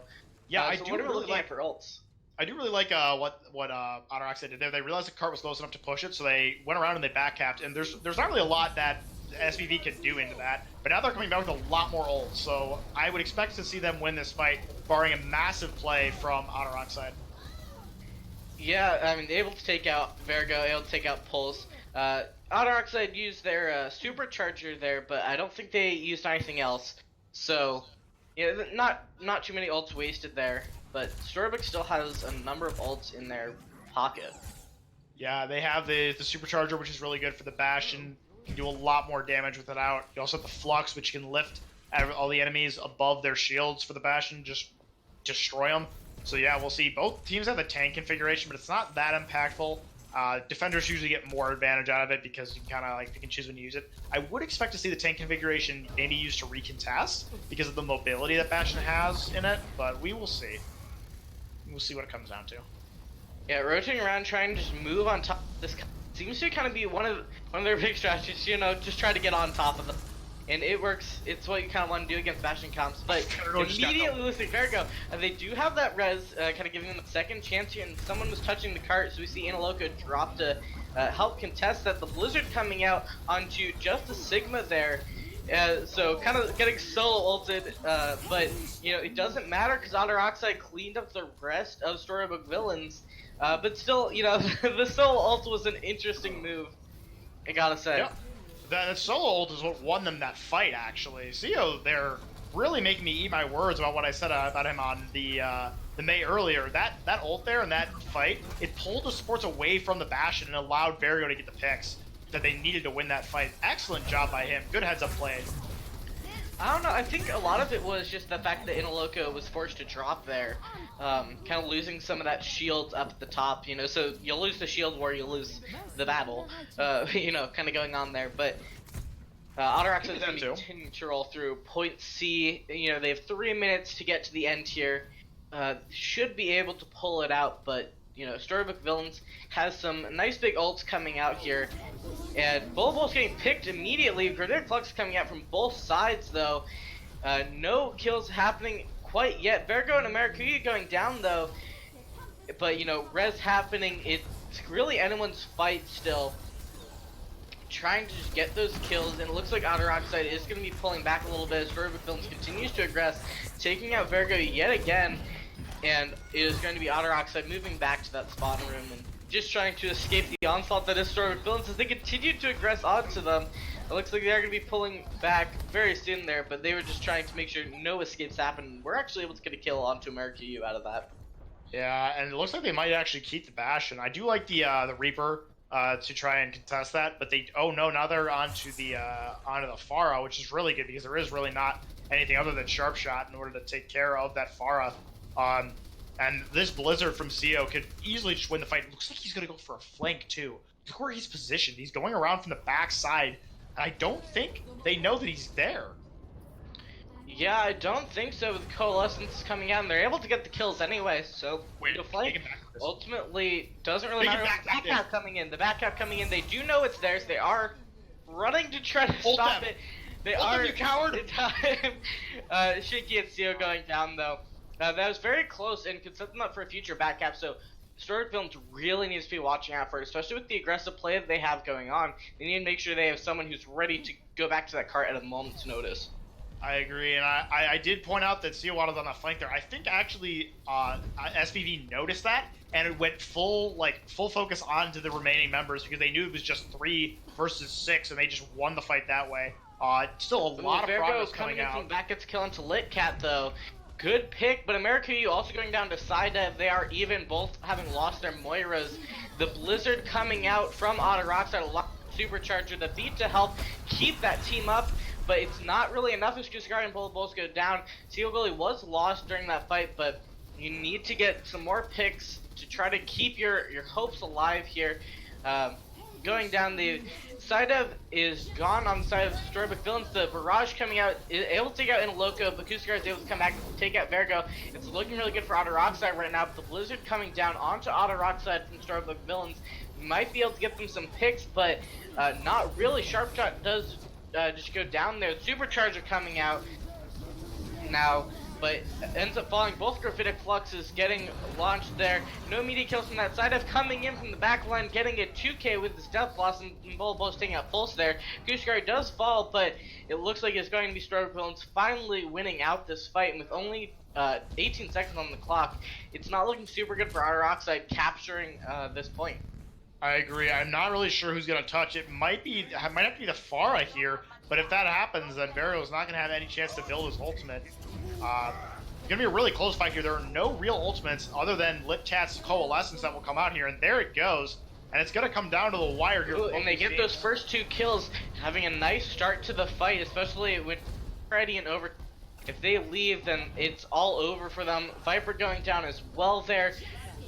And we see Vergo trying to ult, but not getting much, and they're just continuing to clean up those heroes. So Otter Oxide is not going to be able to capture point and C, but they did make it quite far, so it's definitely still possible for them to be winning this. Yeah, and that comes down to the recontest by Zio there. Going around the flank there, it was definitely meant to be an ultimate, and it may have cost his team the fight, but they were able to get a lot of progress there on that. So the payload is quite far into the map right now. And, maybe they all they really need here to win this, if they full hold first, they win, right? Like, that's basically a map completion anyway for SPV. So I'd say that's good enough for what you had to go into there. Good heads-up plays all throughout the map. The back cap on first was really intelligent because they know that the Bastion comp can't push into that Bastion comp. Basically playing defense there while on offense. Excellent job from them.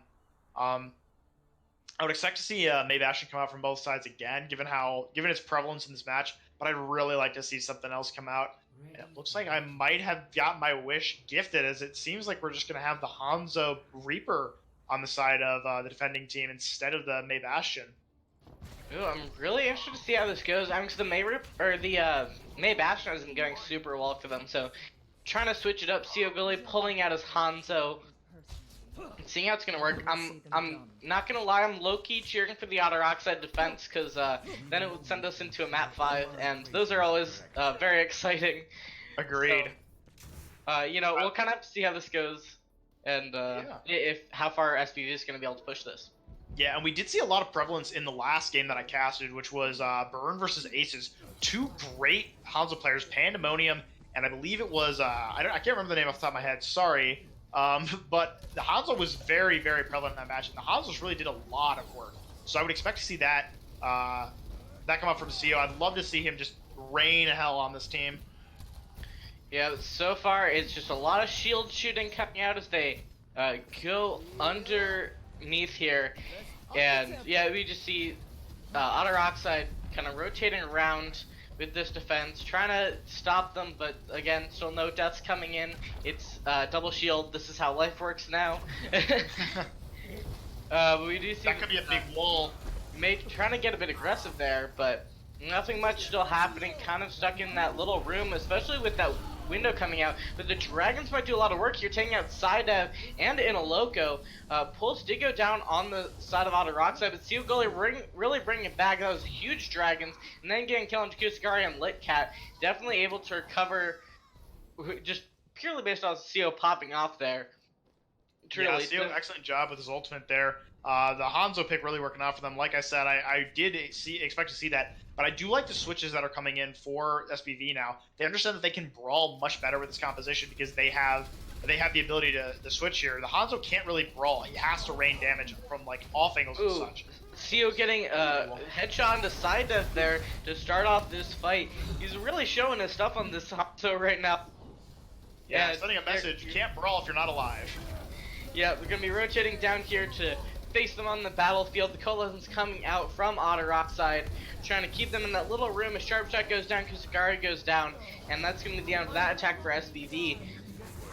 And yeah, what do you think SBV needs to do here?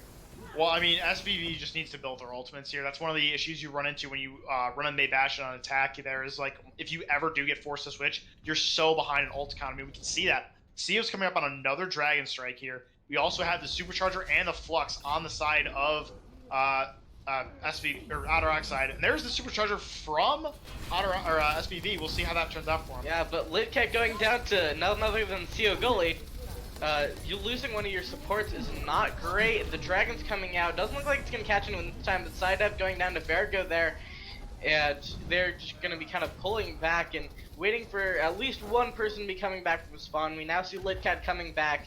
So I imagine we might be seeing them push in again, but with Otter Oxide getting nice and aggressive onto SBV, it forces them to drop off high ground and continue to pull back. They now have that full 6 though, so I imagine we'll be seeing them push in very quickly here. They have to push into a Supercharger, a Death Blossom, and a Gravitic Flux. It's going to be interesting to see how they do this, especially with CO Gully getting those first picks time and time again.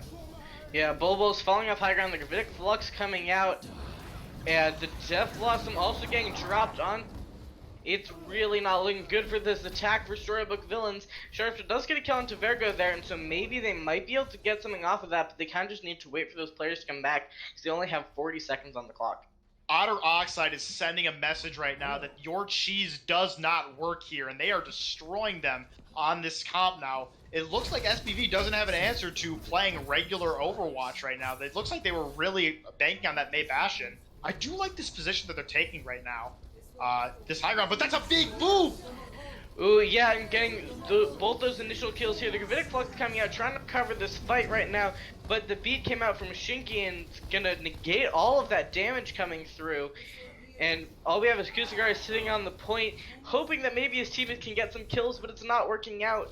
And they're just trying to hold this card, see if they can get anything done, pull something out of their sleeve. The dragon's coming through, those going to take out Kusakari. You still have Bull on that ball, trying to stall this out as long as he can. Sharpshot came in there, but was also taken down immediately. Bull going down, and Lit Cat going down. It looks like, oh, we do see someone else touching, though. The Reaper coming in. Side of trying to continue to stall this out, but and we see the Ryan from Inaloco coming in. Kusakari gets taken out immediately there before even really being able to touch a point. There's a Ryan against the world, Ryan going down. Sharpshot coming in though, still trying to hold it up, but looks like it's finally going to be the end of that attack for Sharp Villains. It is 2-2, and it's going to be going to map 5. And I gotta be honest here, and this is a complete turnaround from what I said going into this map, but I do not like SBV's chances on this control map. I believe we're going to Nepal now, and Nepal we do see some Widow there, or some Pharah there, and I know Jaeger's no longer in, but Vergo did pull out the Pharah there, and he did a pretty good job on it. And again, SBV did not have an answer to the Pharah on the Ilios map, so we could really see Otter Oxide turn this one around and take home the W as we go into Nepal here. Yeah, I mean, because they did, Otter Oxide did win that initial control, so it's definitely looking pretty good, but, you know, as someone who probably knows how maps work a lot better, what do you think is going to be the major difference between Ilios and Nepal? Well, Nepal's a lot less open than Ilios. If you think about the points on like Ruins is a pretty open point to brawl on, or to fight on, and then you have maps like Lighthouse that maybe are a little bit more closed off. Then you have maps like Well, which are so open that there's a giant hole in the middle, which everyone hates, except for you filthy Lucio one trick. But on Nepal, you have things like Shrine, where you got that big pole in the middle, right? Where it's a lot harder to like brawl. It's a lot less open, a lot harder to brawl on the point because you have a lot more natural cover that you can do, that you can use while you're on that point.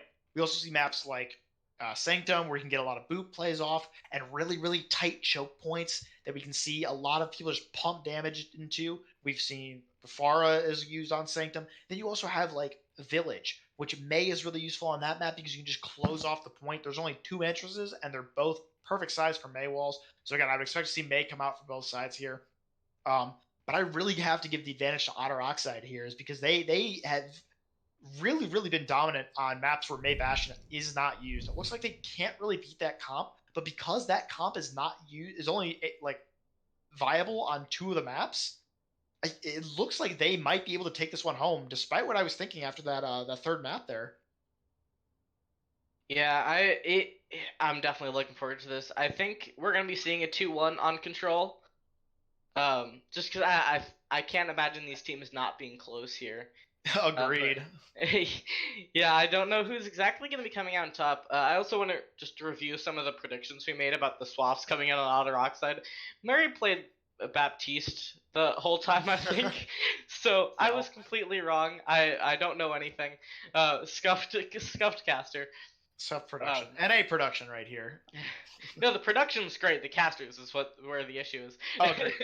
We love what was Vergo playing though? I just am not. Bastion. He played a lot of Reaper, I think. He played Reaper, he played Bastion, and he also played Pharah there. And I would assume, even though Jaeger is now in Spectator there, might try to bring him back. But I would expect to see Vergo in there. It looks like Vergo is probably a little bit more like with a more consistent hero pool.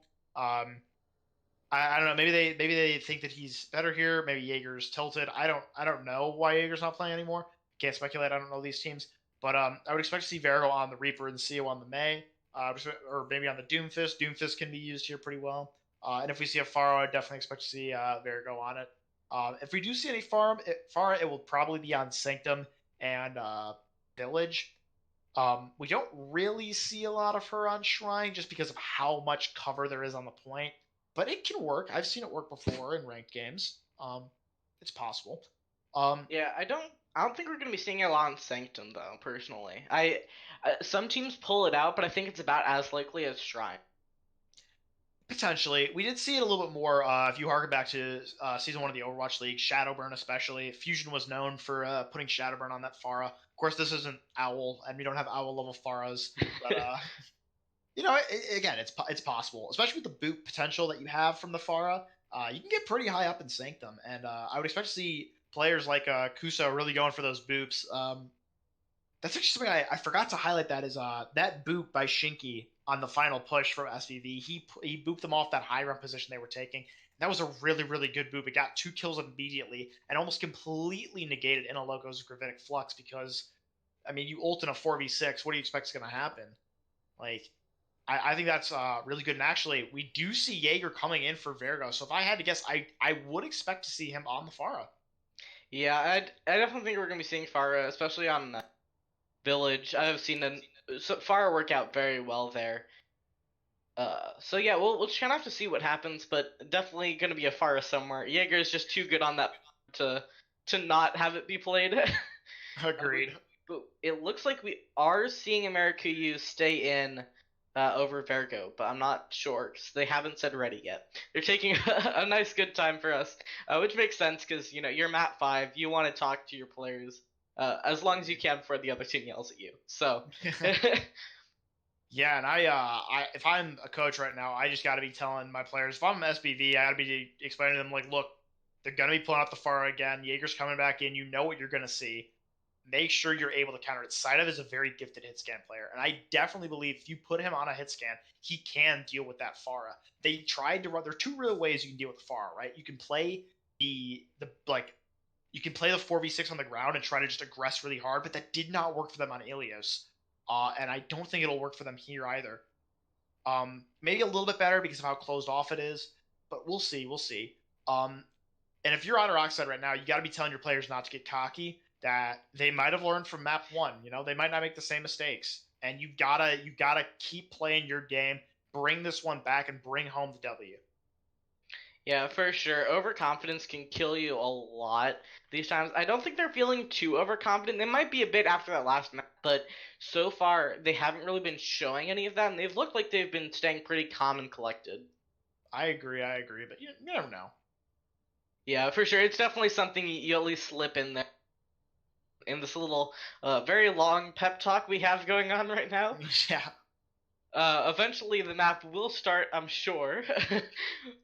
But yeah, we do have it confirmed. So yes, America is going to be staying in over Virgo, as we are now finally entering Nepal. And it will be Sanctum for our first map. And like I mentioned here, if you look at the center of this map, or if you remember from your ranked games, you know like how high the skybox is. You know how high you can get on this point.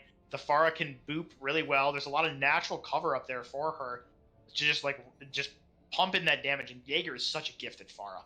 So I would definitely expect to see it. Sharpshot to win might pull it out too. We saw it briefly on the first map, but he was forced to switch, I believe. I believe that was him. Who knows? Sharpshot did pull out the Pharah, yeah. Ah, yes, there we go. So yeah, and it looks like Jaeger will be on the Reaper actually. So misprediction. Oh well, it happens. Yeah, it's definitely still a possible switch that they might end up bringing out, but we'll have to see, as it looks like we are going to be seeing Mirror Classic double shields coming out. I'm not too surprised, personally. I don't think there was a chance of that Pharah coming out, especially with Jaeger getting switched back in, but it looks like we are going to be sticking to basics here as we head into Sanctum. Yeah, I agree. There's a lot of potential for environmental kills in this comp. We have the Lucio, you have the Doomfist, you have the Rock even can get some, and especially you have the Halt, which can get those big plays if you're not careful. Yeah, both teams approaching points now, and it's going to be shooting shields for a bit until someone eventually gets a kill, or we are actually going to be seeing Viper going down there. Did get booped off. It says he killed himself, but that was definitely a boop coming outside of taking out Gully as well. But Sharpshot getting taken down by Jaeger, but it looks like it's going to be StoryBook Villains taking this point first. They do get the cap there, but I actually want to highlight Viper there. Viper with a really heads-up play, I believe. He saw that he was getting booped off, and he decided to damage himself, I believe, with his rock. And that negates the environmental kill there and prevents a lot of ult charge for the enemy team. So that's a really heads-up play if that was his intention.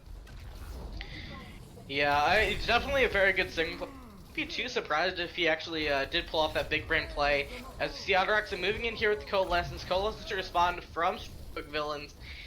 And continuing to try to come into each other. The Coalescence is able to take out Gully, but 2 boops coming out from either Lucio taking out Sidev and Viper. Viper has seen the bottom of that pit a lot right now. But StoryBook Villains continuing to hold right now, and It's another boop coming out from Sharpshot, punching Pulse off map right there. And it looks like we're going to be seeing StoryBook Villains, holding this. It was a kill with the boop, but not actually a boop onto Jaeger right there. Just the pure damage coming out from that. It seems I was wrong about the FAR, but not about the amount of environmental kills. I think we've seen a 6 now. People off the map. Maybe even 7, I don't remember. Ceo's going to switch on to that Mei now, and I do like that, but I wish I'd seen it earlier because that Blizzard is so impactful, and I don't know if the wall can get a lot of value here.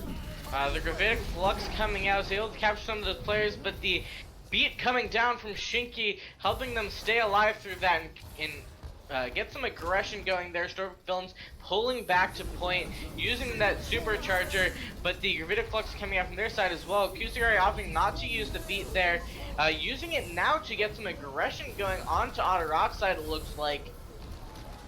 Able to take out Shinky there, and trying to continue to get some of these kills. The wall maybe trapping out Inaloco, and Inaloco, does go down there.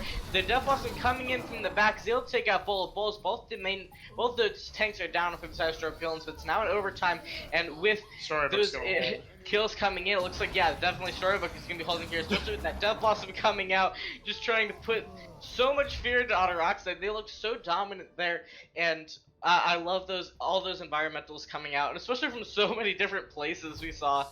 Yeah. So definitely was looking good. I thought our Oxide was going to be able to take at least a fight win there, but they weren't able to pull that out.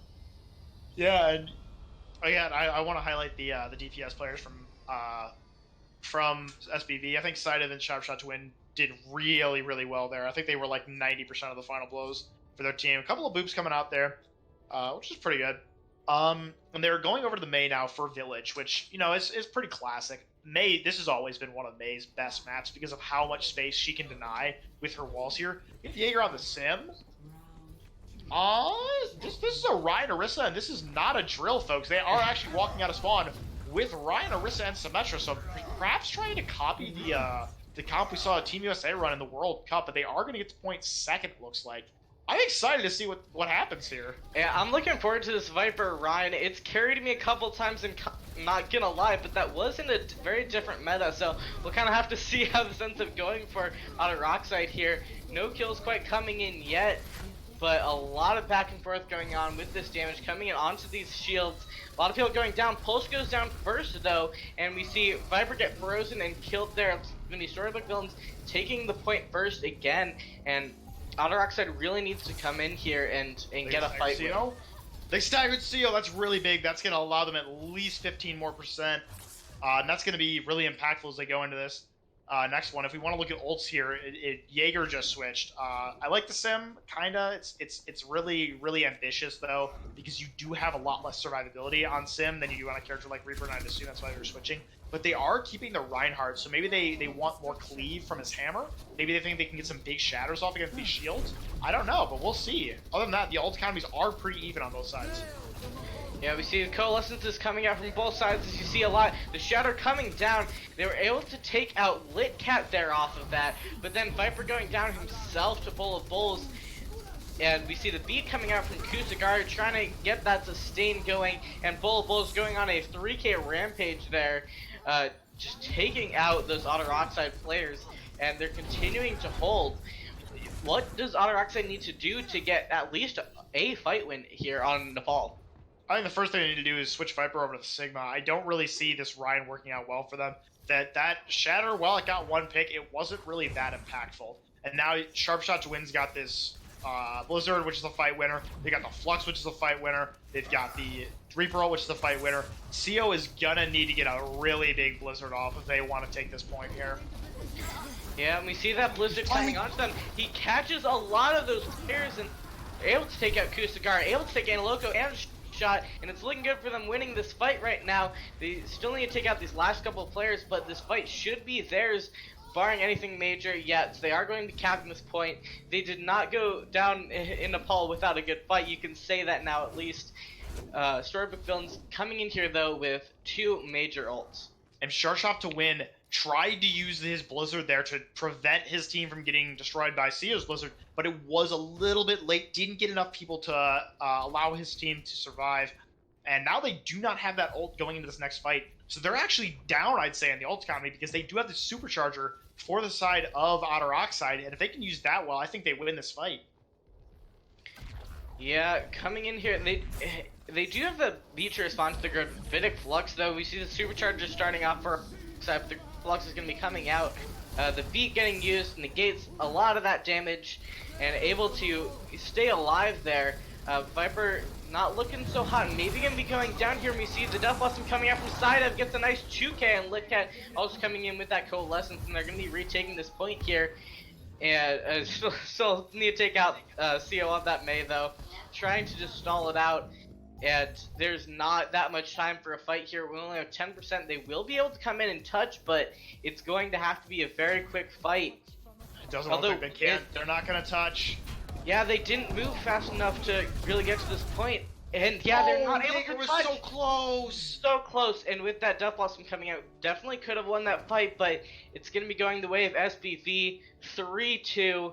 And I do believe, if I'm remembering the number crunching that I did not do, Silent Marine did on our production team, both these teams are now confirmed for stage finals here, stage 3 finals. And so yeah, we're going to be seeing both of them there. It wasn't a 4-0. So I could have said this at halftime, but it's not 4-0. So both these teams are going to be in the stage finals, but we now see SBV is going to be at the top there, firmly beating Outer Oxide for the 4th time. A lot closer this time, definitely, than the last 3 times we saw. Yeah, and I think that could be really impactful going forward for both these teams. Otter Oxide, while they've been down, they've gotten closer each time, it sounds like. And this, I really felt like this game could go either way. It felt like there were a few mistakes on both sides, but a lot fewer than you typically see, especially in Elo like this. I felt like if we really want to highlight players who were extremely impactful, I think Sidev for SBV had an outstanding game tonight. He was dominant on the Bastion, did a really, really nice job on the Reaper there. That fight where he wins it at the end of Nepal there with that Death Blossom, Death Blossom's not that good of an ultimate. There are so many things that can eat, stun, or otherwise ignore it in this composition. So getting a big one off like that, that's a really, really good job by him. Really heads up play. That was able to bring the point back for his team there. All in all, I thought both teams played really, really well. But if I have to choose an MVP, it's got to be him. He had an outstanding game tonight. Yeah, I can't disagree. And so many players were good on both sides of this. It's definitely kind of hard to really pick a standout player. I don't think anyone was really lacking today. It was 2 great teams going head to head, and I'm definitely low-key hoping we see this matchup again, either in the stage finals or in the championships at the end of the season. It is exciting. No, don't worry. Go ahead. It looks like we're going to have a really exciting stage playoffs here because if we harken back to stage 1, it seemed like No had a really large advantage there until their Smurf was detected. In stage 2, they still did really, really well, but not quite good enough to win stage finals until Microsoft Excelsior's Smurf was detected. And now we're going into this one, and we've got 4 really, really good teams here. We've got, I believe the finals are going to be, like, or at least the way it's shaping up is it's quite possibly going to be like Burn, No, Otter Oxide, and SBV. I do believe that is like what we're predicted to have here. Maybe Aces sneak in over Burn, but those are having the pleasure of casting all 4 of those teams. It could be really close between them. I think they're all really, really solid teams. And I think it comes down to like just a few mistakes here, like especially when I was casting a Burn a little bit ago. Like they did so well, and there were just a few mistakes that they made, and they just made a few less mistakes than their opponents. And I feel like that's what this game came down to too. It felt like SBV just made 1 or 2 less mistakes than Otter Oxide, and that's what was able to win them this game and really push them ahead in the standings for the stage. Yeah, I definitely out. It's so much is going on. Sorry, I space out a little bit sometimes. I apologize. But yeah, definitely, I do agree with some of your analysis there. Of it both these teams are just so good. And all the teams in majors are doing really good. It's a very even field. But yeah, definitely Otter Oxide and SPV really showing themselves to be on the top right now. I do want to, even though it doesn't really matter in the grand scheme of things going forward, I do want to look at what their next matches are going to be. We do have StoryBook Villains versus Go Again coming up there, so we could be seeing maybe an upset happening there, but it's StoryBook Villains just trying to keep their overall ranking up and try to get a nice 4-0 off of that. And Otter Oxide's going against King's Throw, which I think as has a higher chance to maybe have something interesting going on there. I do think Otter Oxide's going to come out on top of that one, but King's Throw can definitely take a good bite out of their map differential if they want to. I agree with that, and it's good. We got some really, really good games coming up. It's going to come down to the wire to see who gets in. But I'm personally really excited to see it. Majors is definitely really, really close right now. As you said, a lot of teams really have the potential to get in to stage finals. A lot of them have potential to beat each other. But it's going to be, I don't know, it's really going to come down to the wire to see what we see. And again, we do have the patch going live on Tuesday, which I think some of the games will be played on, if I'm not mistaken. So that could really shake things up. We're going to have a lot less shielding, a lot more potential for new metas to show. So that's going to be really exciting. If you want to see what the new meta is, definitely tune in. We will have matches streamed on Tuesday, and there would be really, really good ones. Yeah, that's true. That's going to shake up a lot of things going into the stage finals when some of these teams are going to be more prepared. I know a number of teams have been scrimming in PTR primarily or only actually, but so we're going to have to see how it's going to be affecting the stage finals and who's going to be able to hold up in that new meta. Yeah, so it's going to be interesting to see how that goes. I'm very excited. I'm just very excited for Owlet. I love Owlet. Owlet's a lifestyle. It's not a tournament. Exactly. But yeah, I think that's going to be all unless you had any last tier misfit. No, I think that's going to be all for both of us. If you want to support us or help us out, be sure to drop by the stream next time or follow us on Twitter. He's Toxic Rainbow and I'm Mr. OW. We will see you guys next time. Yeah, thank you for coming out.